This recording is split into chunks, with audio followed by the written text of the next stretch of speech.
Flight AL467, please rise to height and maintain 700 feet. Sir এই রিপোর্টটা দেখুন। Are you sure? Yes sir. Flight AL467, please turn around immediately. We have just got an information. There might be a bomb on aircraft. I repeat, there might be a bomb on aircraft. Please return immediately. We have arranged from military personnel. We have arranged medical services on waiting for your arrival. Please return immediately. Flight, I want the runway shut down. I want all the flights diverted to Chandigarh in 10 seconds. No traffic around in here. I want to say this. এটাকে zoom করো। Sir confirm news আছে, কলার 5টা ফ্লাইটে bomb রাখার হুমকি দিয়েছে। যে ফ্লাইটটা take off হয়নি ওটাকে দাঁড় করিয়ে দাও, যেটা টেক অফ করে গেছে ওটাকে ফিরিয়ে আনো। সব এয়ারক্রাফটকে সিকিউরিটির জন্য পার্ক করো, আর যত তাড়াতাড়ি সম্ভব প্যাসেঞ্জারদের নামিয়ে আনো। 632 জনের প্রাণ সংশয় আছে। Now do it, come on fast. Sir গত 1 ঘন্টা সিসিটিভি ফুটেজ দেখাও আমাকে। Come on, hurry up. আতঙ্ক আর বিপদের মধ্যে আমরা দিন কাটাচ্ছি। যে কোনো জায়গায় যে কোনো মুহূর্তে যে কোনো সময় সন্ত্রাসবাদ হানা দিতে পারে। রেলওয়ে স্টেশনে, ট্রেনে, ফ্লাইটে বা 5 স্টার হোটেলে, সব জায়গায়। জানুয়ারি 2015 আরও একটি টেরর অ্যাটাকের খবর এলো। এবার ভিন্ন ভিন্ন এয়ারলাইন্সের 5টি ফ্লাইট তাদের নিশানায় ছিল। 1000 প্যাসেঞ্জারের জীবন সংকটে ছিল। কিন্তু কাহিনী শুধু এখানেই সীমাবদ্ধ ছিল না, এখনো অনেক কিছুই সামনে আসতে বাকি ছিল।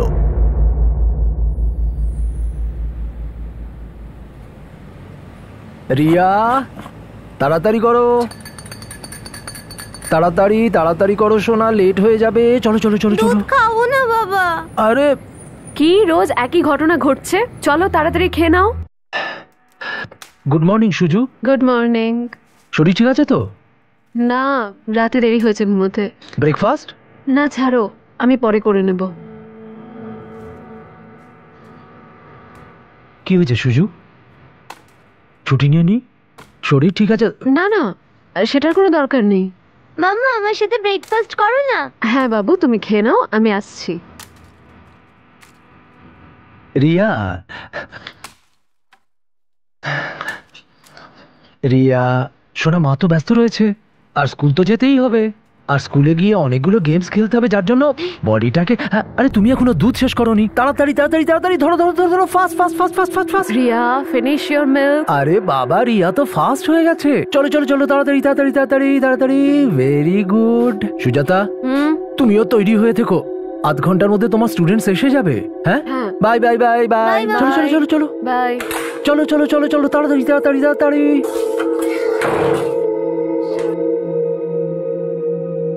বাবা জানো তো, আমি না ড্রয়িং এ 3 স্টার পেয়েছি। Oh wow, very good. দেখি তো। হ্যাঁ হ্যাঁ হ্যাঁ, looking nice. Good morning Mahesh. Good morning. Good morning সোনা। Good morning aunty. কি তো রেডি আছে? কিত, কিত বাবু 1 মিনিট। হ্যাঁ কি তোমার হয়নি? হাই। সরি এগান ভাই, আজকে আসলে আমার পালা ছিল বাচ্চাদেরকে স্কুলে পৌঁছানোর। কাল অফিসে অনেক কাজ ছিল, তাই দেরি হয়েছিল। আরে কোনো প্রবলেম নয়, আমি আছি তো, আই উইল ড্রপ देम। আচ্ছা চল, অফিস যেতে দেরি হচ্ছে আমার। See you. Bye bye Riya. Bye bye বাবা। চলি শোনা। মহেশ এই নাও। হ্যাঁ, এটা কার জন্য? ওর জন্য? না, তোমার জন্য। Oh so sweet, thank you. Bye কিত। বাই মামা। চলো চলো, লেট হয়ে যাবে। Bye aunty. এই জানিস তো, চলো নিচে চলো, চলো চলো। বসো তাড়াতাড়ি, বসো তাড়াতাড়ি। Aish. Papa will drop you in school in 10 minutes, okay? Riya সোনা, সিট বেল্ট লাগাও। মার স্টুডেন্টরা তো তাড়াতাড়ি কি করে এলো? বাবা চলো, দেরি হয়ে যাচ্ছে। হ্যাঁ সোনা।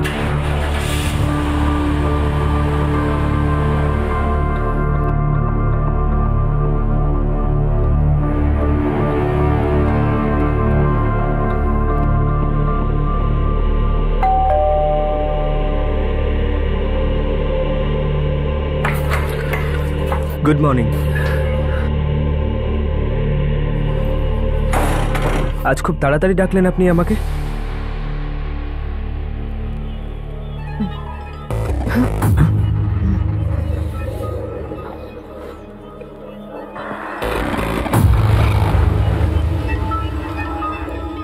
গুরুজনেরা একটা কথা বলেন, জানোই তো?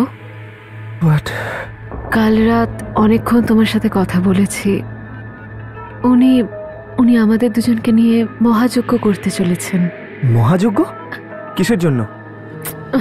সেটা তুমি বুঝতে পারবে না, কিন্তু ওই যজ্ঞটার জন্য তোমার আর আমার একটা ছবি চাই, নেকেড। হোয়াট? আরে ভয় পাচ্ছ কেন রাহুল? গুরুজি যখন বলেছেন তাহলে তো সেটা আমাদের ভালোই হবে। আর তাছাড়া গুরুজি তো আমাদের সবটা জানেন। কিন্তু আমরা ওনার উপর ট্রাস্টও করতে পারি না। কেন করতে পারবো না? আমি এখনো ওনার সাথে দেখা করিনি, কিন্তু উনি আমাদের ব্যাপারে সবটা জানেন। কি করে? কিছু না কিছু তো ব্যাপার আছে, তাই না? কোনো তো ম্যাজিক্যাল পাওয়ার আছে। তাই তো কিছু না বলেও উনি ফিউচার, প্রেজেন্ট, পাস্ট সবটা জেনে যান।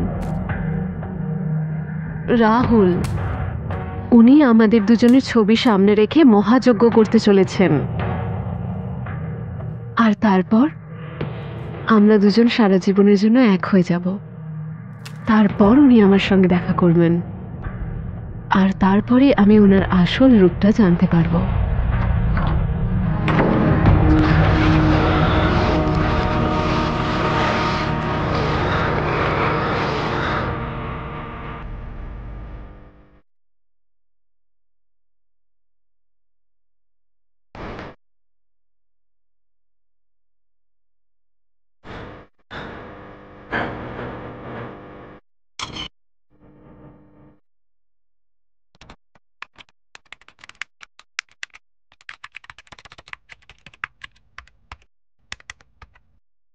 মাম্মা, আমার জন্য কেক বানাবে? কেক খেতে ইচ্ছা করছে। মাম্মা, মাম্মা লিসেন না মাম্মা, প্লিজ মা, আমার কেক খেতে ইচ্ছা করছে। বাবু, আজ আমি একটু বিজি আছি, কাল বানিয়ে দিচ্ছি। চলো চলো, আমি তোমার জন্য কেক নিয়ে আসবো। চলো চলো, দেরি হয়ে যাবে। মনিকা আন্টি এক্ষুনি চলে আসবে। দেখো, ওই হয়তো এসে গেল। Good morning Mahesh. Good morning. Good morning uncle. Good morning সোনা। আরে রিয়া, তাড়াতাড়ি এসো সোনা, মনিকা আন্টিও চলে এসেছে। এক মিনিট বাবা, আমি আমার নোটবুক ভুলে গেছি। মহেশ, সন্ধেবেলা তুমি ফ্রি আছো? হ্যাঁ, কেন? আসলে তোমায় কিছু দেখাতে চাই। কি? আমার কাছে অদ্ভুত একটা মেইল এসেছে। মেইলটা কোনো প্যাস্টারের, যাতে লেখা ছিল যে সে আমার লাইফ সম্পর্কে সবকিছু জানে, ইনসাইড আউট সবকিছু। আর ওখানে লেখা আছে যে আমি খুব ভালো মনের মানুষ, তাই ওনাকে আমায় সাহায্য করার জন্য মেইলটা লিখেছে। আর তাতে লেখা ছিল যে আমার নাকি খারাপ সময় আসছে। কিন্তু আসলে মানুষটা কে?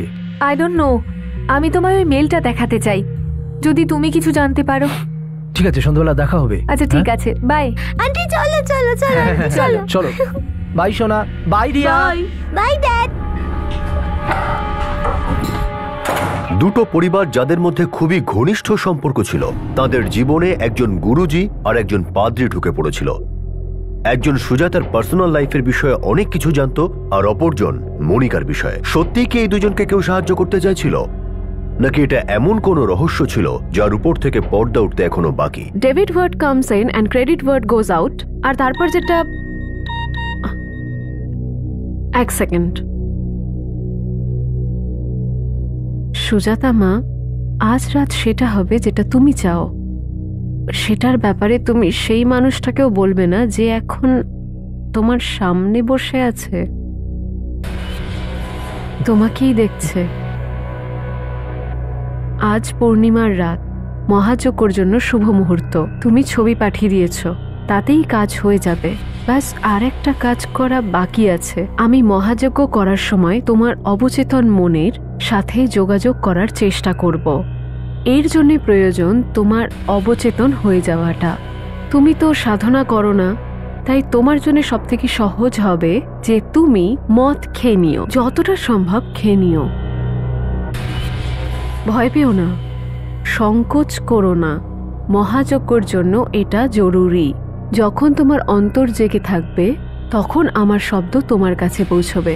আর তারপর তুমি সারা জীবনের জন্য তোমার প্রেমিকের সঙ্গে থাকতে পারবে। তখন আমি তোমার সামনে সশরীরে চলে আসব। দেখতে পাবে তুমি আমাকে। সস্নেহ, গুরুজি।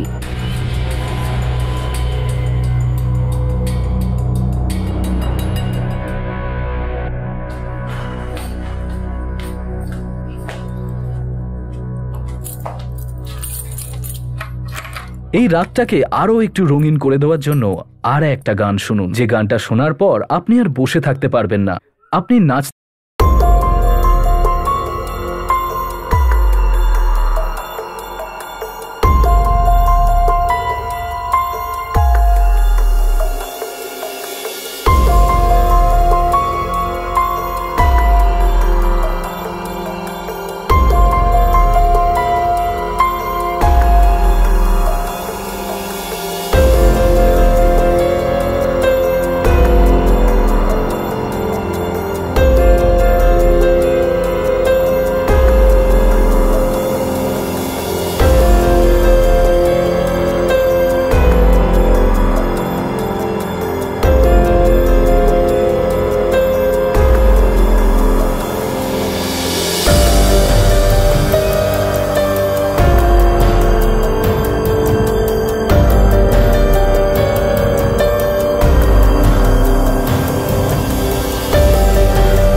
আসলে আমাদের জীবনের গল্প, আর সেই জীবনের গল্পগুলো নিয়ে তো আমি হাজির হয়ে যাই দারুণ দারুণ গান শোনাবো বলে। একটু দেশি গাল হবে নাকি? কি হয়েছে? মা আমার সাথে ঠিক করে কথাও বলছে না।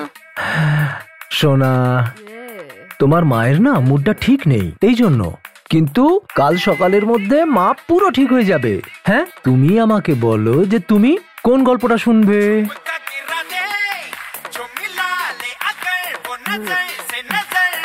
বাবা, খুব আওয়াজ আসছে, মাকে একটু বলো না একটু ভলিউমটা কম করে দেয়।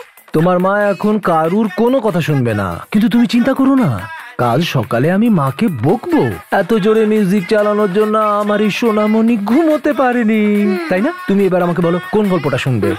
সাপ আর বাঘ। শুয়ে পড়ো শুয়ে পড়ো, আমি গল্পটা শোনাচ্ছি। একবার কি হয়েছিল, একটা না বিশাল বড় জঙ্গল ছিল, সেখানে একটা বিশাল সাপ ছিল।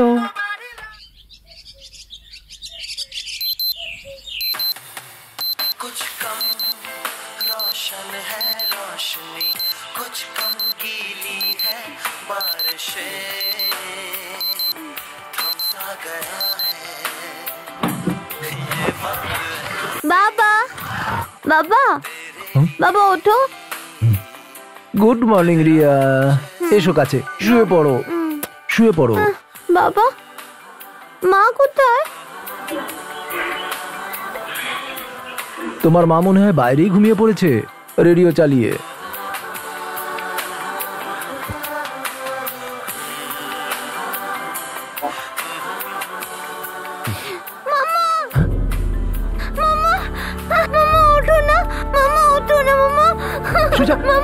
সুজাতা, মা ওঠো না, মা, ও মা, মামা ওঠো না, মামা।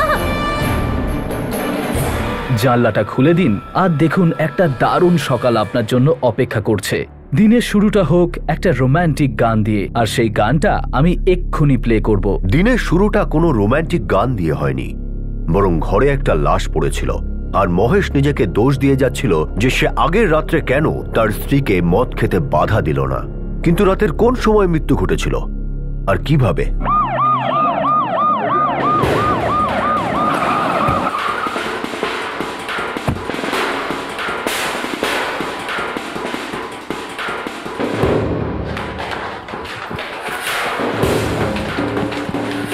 পাশে সরো, পাশে সরো, পাশে সরো। সরে যাও, সরে যাও, সাইড দাও, সাইড।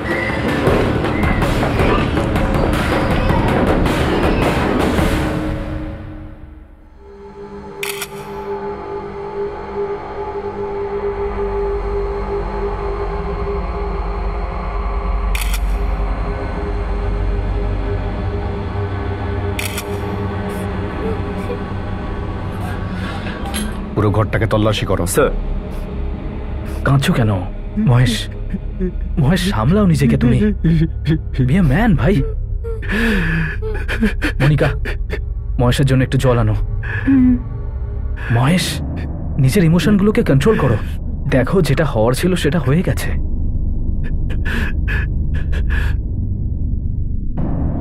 আচ্ছা, এবার আপনি বলুন তো গল্পটা কি?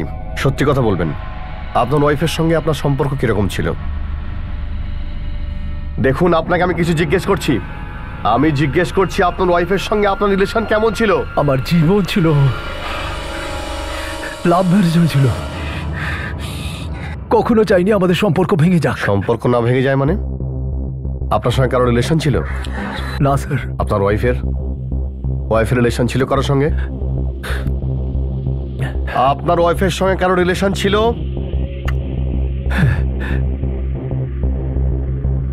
এই জন্য কি মেরে ফেলেছেন? এই কি কথা বলছেন আপনি স্যার? আমি আমার বউকে ভালোবাসতাম, ওকে কেন মারতে যাব? আমি মারিনি ওকে।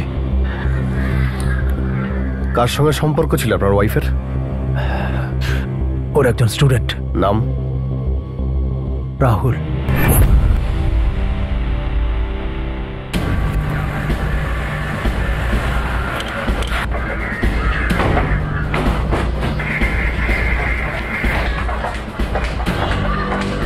এইটা তো এইটা রাহুল। Yes sir. চল। কিন্তু কোথায় স্যার? ধরো চল, নিয়ে কথা বলিস না বেশি। আমি কিছু করিনি স্যার, আমার কথাটা তো শুনুন।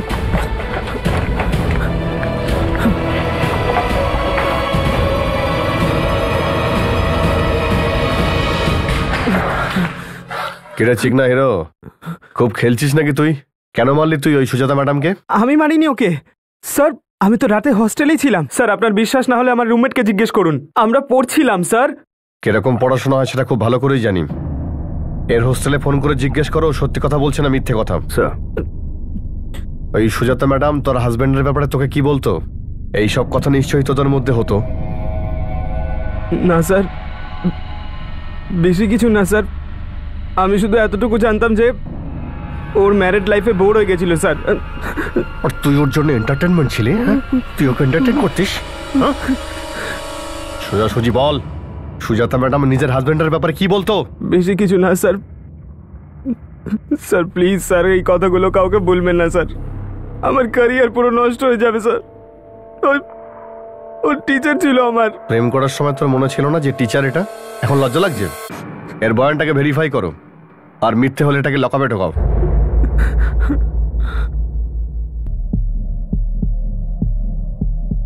দেখো শোনা, দেখো একদম ভয় পাবে না। হ্যাঁ, আমি তোমাকে একটা ছোট্ট প্রশ্ন করব। আচ্ছা বলো, কাল রাতে কি হয়েছিল? বলো বাবা, বলো। আচ্ছা শোনা, কালকে যখন তোমার বাবা বাড়িতে এলো তো তখন তোমার মা কি করছিল? মাম্মা ড্রিঙ্ক করছিল আর আমি ড্রয়িং করছিলাম। তারপর বাবা এলো আর আমাকে বেডরুমে নিয়ে চলে গেল। তারপর বাবা বলল যে মা খুব আপসেট, আমরা তাই সকালে মায়ের সাথে কথা বলবো। তারপর আমাকে বাবা স্টোরি শোনালো আর আমরা ঘুমিয়ে পড়লাম। বাবা রাতে উঠে কোথাও গিয়েছিল? বাবা তো আমার কাছেই শুয়েছিল, আমিই সকালে বাবাকে জাগালাম। বাবা, বাবা। তোমার বাবা যখন সকালে মাকে ওই অবস্থায় দেখলো তখন কি করলো? দাদুকে আর ডক্টর আঙ্কেলকে ডাকলো। ভয়ঙ্কর ঘটনা ঘটেছে, আপনি তাড়াতাড়ি আসুন ড্যাডি। ডাক্তারবাবু। থ্যাংক ইউ শোভা।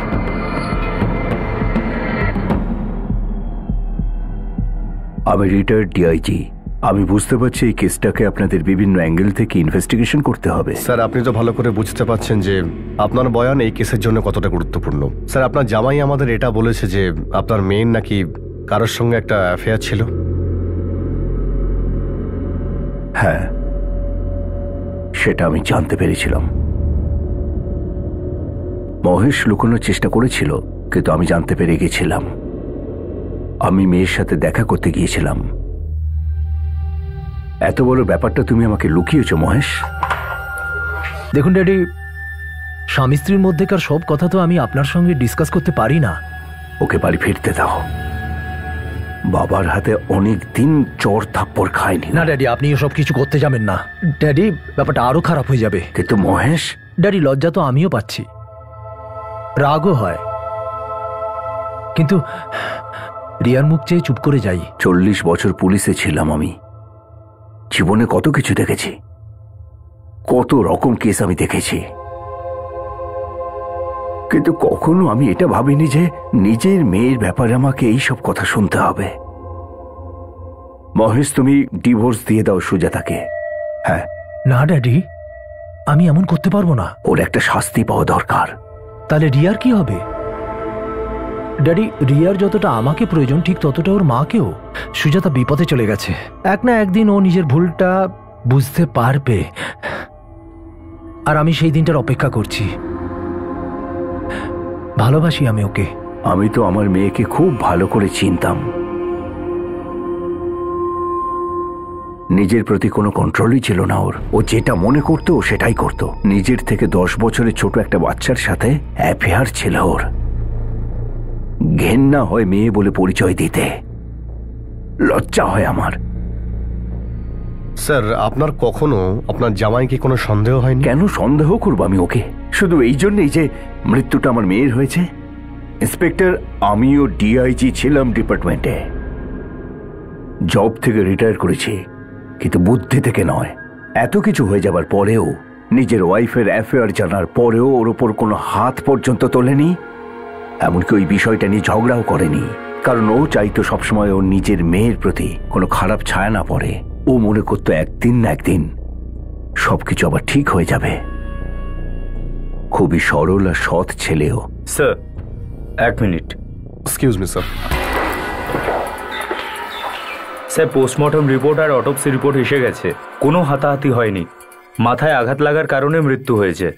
রক্তে অ্যালকোহলের মাত্রা বেশি ছিল। স্যার, আমরা ক্রাইম সিনকে রিক্রিয়েট করে দেখেছি। এটা হতেই পারে যে নেশায় পা পিছলে গেছিল বা ব্যালেন্স হারিয়েছিল আর মাথাটা টেবিলে ধাক্কা খায়। রেডিওর আওয়াজটা অনেক জোরে ছিল, চিৎকার শোনা যায়নি। এই জন্য স্বামীরও ঘুম ভাঙেনি, মেয়েরও।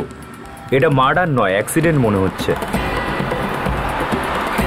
সুজাতার মৃত্যুকে অ্যাক্সিডেন্ট বলে মনে করা হলো আর ওই ফাইল বন্ধ হয়ে গেল। কিন্তু তবুও একটি প্রশ্ন ছিল যার উপর সন্দেহের তীর এখনো এসে পড়েনি। কে ছিল সেই গুরুজি যে সুজাতাকে ইমেল পাঠাচ্ছিল? আর কে ছিল সেই পাদ্রী যে এখনো মনিকাকে ইমেল পাঠিয়ে যাচ্ছে? এটা কি কারো কল্পনার উড়ান ছিল, নাকি কোনো ভয়ঙ্কর অপরাধের সূত্রপাত? 3 সপ্তাহ পরে সেই ফোন কল এলো। Hello, Bangalore airport, how may I help you? আজ সকালে আকাশে একটা বিস্ফোরণ ঘটবে। ফ্লাইট নম্বর AL467 R3105 FG111 DK7345 আর BL9188 এই সব কটাতে বোম রয়েছে। কয়েক ঘন্টার মধ্যে এই সব কটার কন্ট্রোল আমাদের হাতে হবে। হ্যালো হ্যালো স্যার, এখন একটি ফোন এসেছিল, 5টা ফ্লাইটে বোম রাখা হয়েছে। Flight AL467, please turn around immediately. It is a code-red emergency. We have just got this information. There might be a bomb on aircraft. Confirm news আছে, কলার 5টা ফ্লাইটে বোম রাখার হুমকি দিয়েছে। যে ফ্লাইটটা টেক অফ হয়নি ওটাকে দাঁড় করিয়ে দাও, যেটা টেক অফ করে গেছে ওটাকে ফিরিয়ে আনো। সব এয়ারক্রাফটকে সিকিউরিটির জন্য পার্ক করো আর যত তাড়াতাড়ি সম্ভব প্যাসেঞ্জারদের নামিয়ে আনো। 632 জনের প্রাণ সংশয় আছে। Now do it, come on fast. Sir, 4টে ফ্লাইট চেক করা হয়ে গেছে, কোনো বোম পাওয়া যায়নি। 5 নম্বর ফ্লাইটটাও অলমোস্ট চেক হয়ে গেছে, কোনো ক্ষতি হয়নি। আমাদের অতিষ্ঠ করে তুলেছি ফেক কলার। 5 ঘন্টা হয়ে গেল, 3 কোটি টাকার লোকসান হয়ে গেল। যেখান থেকে কেউ র্যান্ডমলি এখানে ফোন করছে আর আমাদের লাগিয়ে দিচ্ছে কাজে। Bloody hoax collars.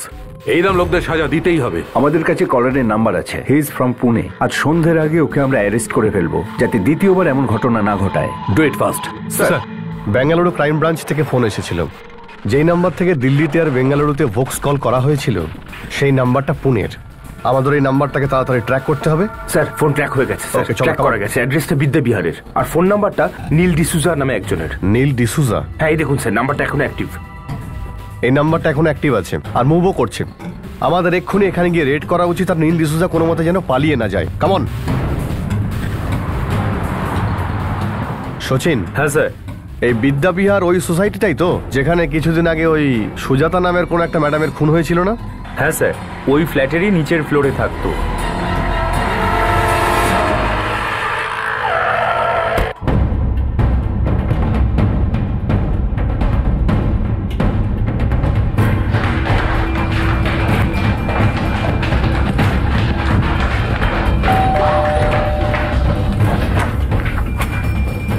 নীল ডিসুজা কোথায়? স্যার, কি ব্যাপার? সরে যাও। আরে স্যার, স্যার, আজ বেঙ্গালুরু আর নিউ দিল্লি এয়ারপোর্টে বোম রাখা আছে এমন ফোন আসা এক পুরো এয়ারপোর্ট ব্যতিব্যস্ত হয়ে পড়ে। 5টা ফ্লাইট তৎক্ষণাৎ ল্যান্ডিং করানো হয় আর সব কটা নীল ডিসুজা, হ্যাঁ খুব বার বেড়েছিস না? এক্ষুনি সব পার করছি। ফোন দে, ফোন দে। ফোন কোথায়? স্যার কি হয়েছে বলবেন তো স্যার। এই ফোন থেকে তুই ফোন করেছিলি না? এটা থেকে করেছিলি? কোথা থেকে? বলুন না ম্যাডাম, আপনার হাজবেন্ড এয়ারপোর্টে থ্রেটনিং কল করেছে যে এয়ারপোর্টে বোম আছে। আপনি নিউজ দেখেননি? আর তোর কাছে কোনো ফোন আছে? দেখি, আর কোনো ফোন আছে? আমার কাছে এই ফোনটাই আছে স্যার। ম্যাডাম, আপনার ফোনটা দিন তো। স্যার আমি কিচ্ছু বুঝতে পারছি না, আপনি কি বলার চেষ্টা করছেন? স্যার বেডরুমে কিছুই পাওয়া যায়নি। কিচেনে গিয়ে দেখো। ওকে।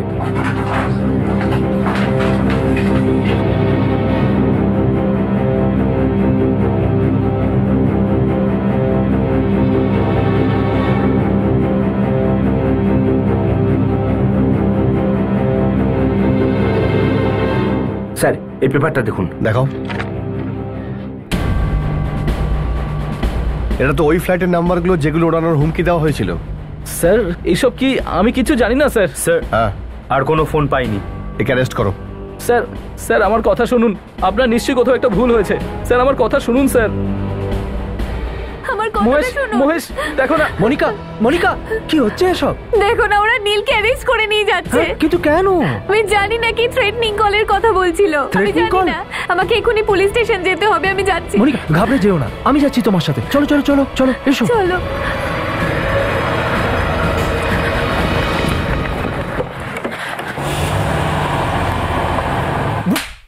বল, এবার সমস্ত সত্যি কথা বল। দিল্লি আর ব্যাঙ্গালোর এয়ারপোর্টে কেন ফোন করেছিলি? কোন টেররিস্ট গ্রুপের সঙ্গে তোর যোগাযোগ রয়েছে?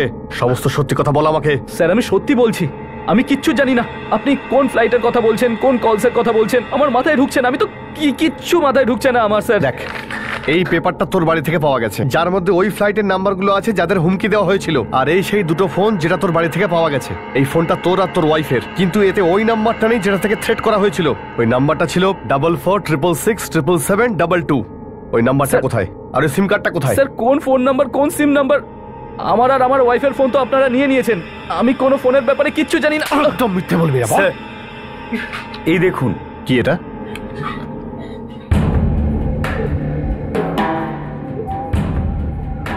এটা কি? আমি কি জানি স্যার। জিত আমাদেরই হবে। হ্যাঁ, ওই কলার ফোন করে এই কথাটাই বলেছিল। এই ল্যাপটপটা কার? ল্যাপটপ আমার, কিন্তু এইসব কোথা থেকে? একটা কথা বল, তুই নীল ডিসুজা না আমির আলী? কি নাম তোর? তোর আসল নাম বল। এটা কি বলছেন স্যার আপনি? আমি নীল ডিসুজা। আমি কোনো আমির আলীকে চিনি না। লগইন আইডি তোমার ইমেল আইডির সঙ্গে যুক্ত আছে। কি? কিন্তু এইসব কি করে হলো? এইভাবে স্বীকার করবে না। একে চেম্বারে নিয়ে যাও আর এর মুখটা খুব ভালো করে খোলো, তখনই বলবে। নিয়ে যাও ওকে, যাও ওকে এক্ষুনি নিয়ে যাও। পরবর্তী 8 ঘন্টা ধরে নীল ডিসুজাকে জিজ্ঞাসাবাদ করা হলো। তার ল্যাপটপ, ইমেল, ফোন সবকিছু চেক করা হলো, কিন্তু নীলের একটাই উত্তর ছিল যে না সে কোনো ফোন কল করেছিল আর না সে আমির আলীর নামে কোনো পেজ তৈরি করেছিল। নীলের অফিস ব্যাকগ্রাউন্ডও চেক করা হলো, কিন্তু পুলিশ তার বিরুদ্ধে কোনো প্রমাণ পেল না। এই জটিল সমস্যাবহুল কাহিনীতে কেউ কি নীলকে কাঠের পুতুল বানিয়েছিল, নাকি এই নিষ্পাপ মুখের পিছনে সত্যিই কোনো সন্ত্রাসবাদী লুকিয়েছিল? আমি তো কিছু বুঝতেই পারছি না। Why this is happening to me? Monica, don't worry. যদি নীল কিছু না করে থাকে, পুলিশ কিছু করতে পারবে না। তুমি চিন্তা করো না, আমি আছি তোমার সাথে। আমার ওই পেস্টারের মেলটা এতটা লাইটলি নেওয়া উচিত হয়নি। ওখানে লেখা ছিল যে আমার লাইফে এরকম কিছু হবে। নীলের জন্য কোনো বড় বিপদে ফেসে যাব আমি। ওখানে তো এটা অব্দি লেখা ছিল যে এই নীল সেই নীলই নয় যাকে আমি চিনি, এ তো অন্য কেউ।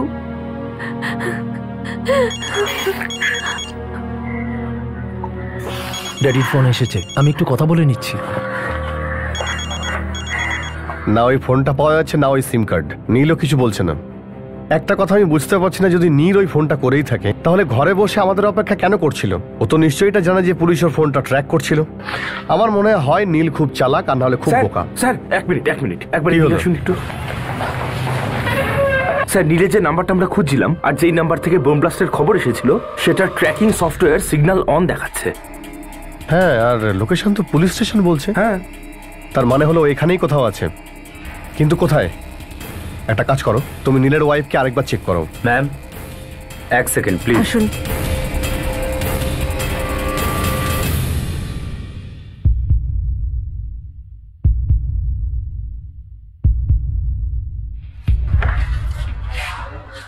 Ma'am you can go.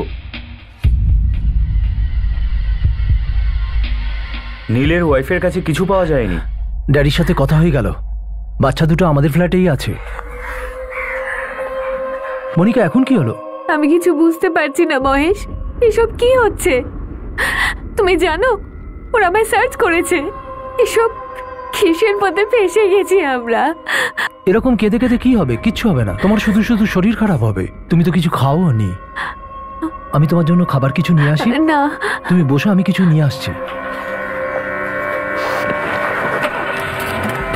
Sir এ দেখুন, ফোনটা তো পুলিশ স্টেশন থেকে বাইরে যাচ্ছে।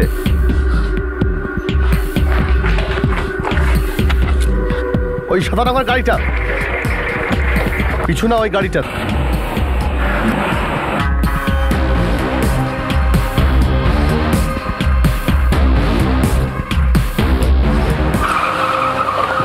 তল্লাশি নাও, তল্লাশি নাও এর। বাইরে বেরো। ফোন কোথায় তোর? কি স্যার, কি হচ্ছে স্যার? কোন ফোনটা স্যার? স্যার কোনো ফোন নেই। কোথায় ওই ফোনটা? কোন ফোনটা? ওই ফোন যেটা থেকে তুই বম ব্লাস্টের হুমকি দিয়েছিলি। স্যার কি বলছেন? আমি এক্ষুনি জানতে পারা যাবে।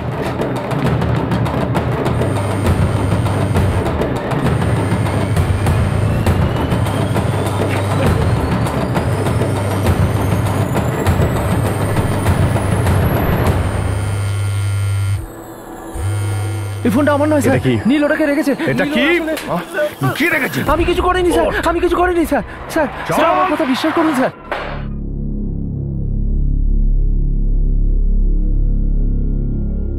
নীল এতটাও বোকা নয় যে হুমকি দেওয়া ফোন করে নিজের বাড়িতে বসে পুলিশ আসার অপেক্ষা করবে। দেখ, তোকে আমার অনেক দিন থেকেই সন্দেহ হয়েছিল। যখন তোর স্ত্রী মারা গিয়েছিল ওই সময় তো তোর বিরুদ্ধে কোনো প্রমাণ পাইনি, কিন্তু এখন আমার মন যেটা বলতে চাইছে যে এই সব কিছুর পিছনে তোর হাত রয়েছে।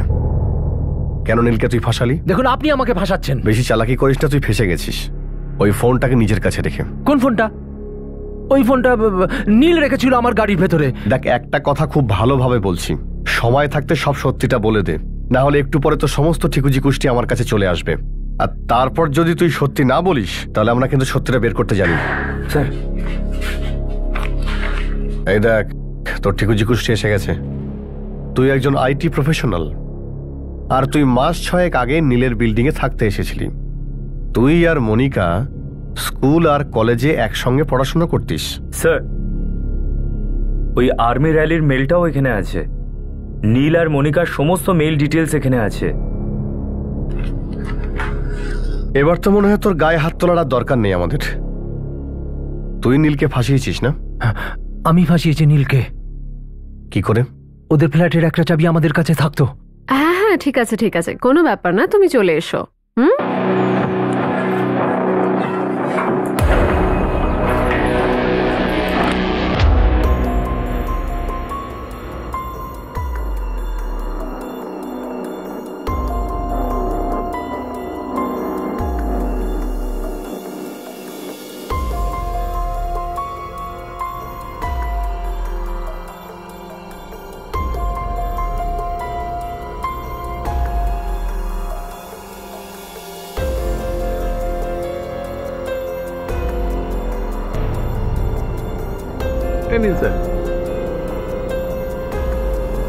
দেখুন, আমার সিম কার্ড চাই। স্যার আপনার কাছে আপনার আইডেন্টিটি আর অ্যাড্রেস প্রুফ আছে? স্যার আপনি সিমটা নীল ডিসুজার নামে নিতে চাইছেন? আমার বন্ধু, ও আসতে পারেনি তাই আমি এসেছি।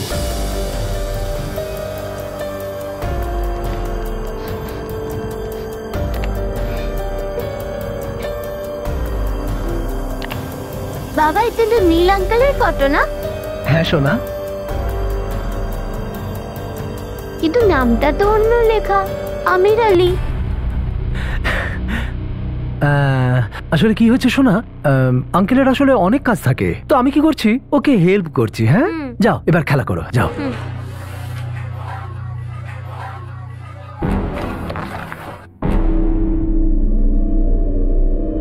Hello, Bangalore airport, how may I help you? Control আমাদের হবে।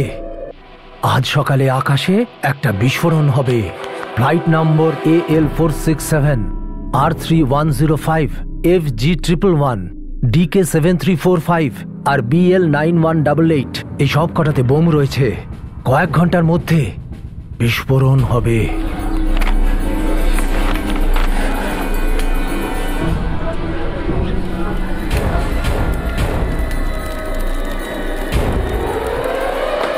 স্যার এই দেখুন, মহেশের ল্যাপটপে কি আছে।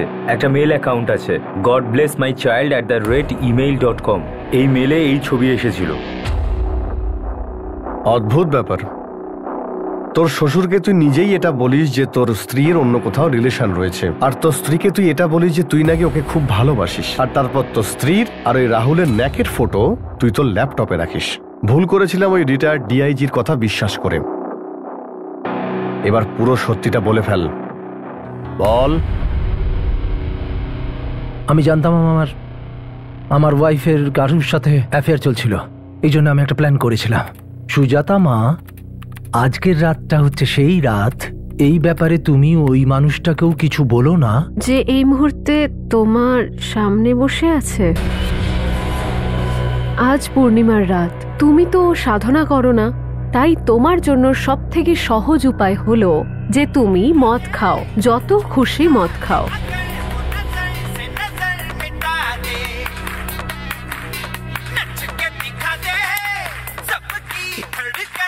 মহাযজ্ঞ শুরু হবার আগে এখনো 15 মিনিট বাকি আছে। আরো একটা ড্রিঙ্ক নিতে পারো তুমি। তুমি কি করে জানলে মহাযজ্ঞর ব্যাপারে? গুরুজি আমাকে ওই ইমেলস করেছিলেন, তাতে তোমার একটা ছবিও ছিল তোমার স্টুডেন্টের সাথে। ব্যাস, পোশাক ছিল না দুজনের শরীরে। তুমি তুমি এইটাও জানো? হ্যাঁ, শুধু আমি নয়, তোমার মামি ড্যাডিও জানে। তোমার এরকম ছবি দেখে খুব লজ্জা পেয়েছেন। তুমি জানো যে গুরুজি কে? হ্যাঁ, গুরুজি বলেছিলেন না মহাযজ্ঞের পর উনি দর্শন দেবেন। ব্যাস, গুরুজি দর্শন দিচ্ছেন। তুমি তুমি তুমি আমাকে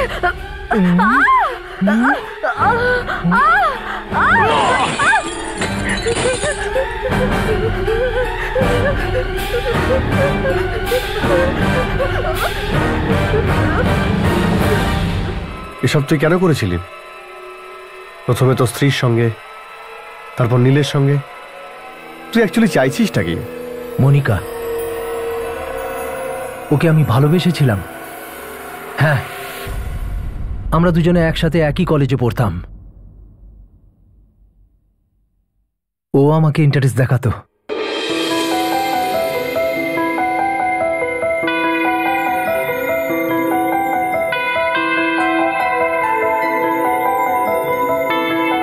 কিন্তু তারপরে আমরা আলাদা হয়ে যাই। ওর বিয়ে হয়ে গেল, আমারও বিয়ে হয়ে গেল। আমি ভেবেছিলাম ওকে ভুলতে পারবো, কিন্তু আমি পারিনি। কিন্তু একদিন আমি হঠাৎ ওকে সোশ্যাল নেটওয়ার্কে দেখি, আর যেন স্বর্গ পেয়ে গেলাম।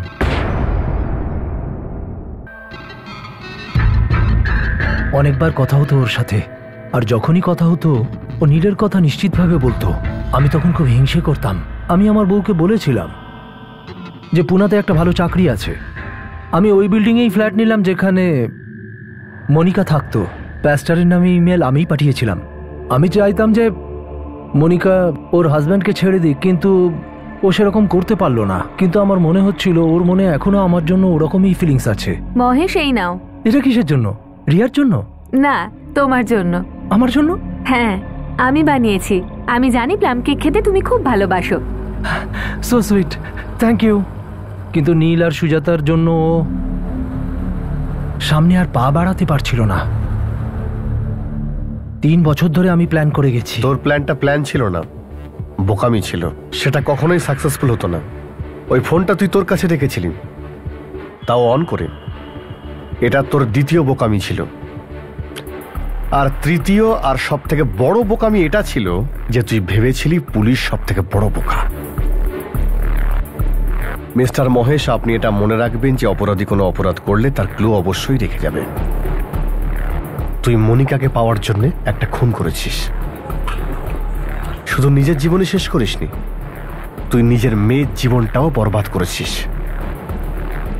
তুই যা করলি তাতে তোর মেয়ে না তার মায়ের ভালোবাসা পাবে আর না তার বাবার।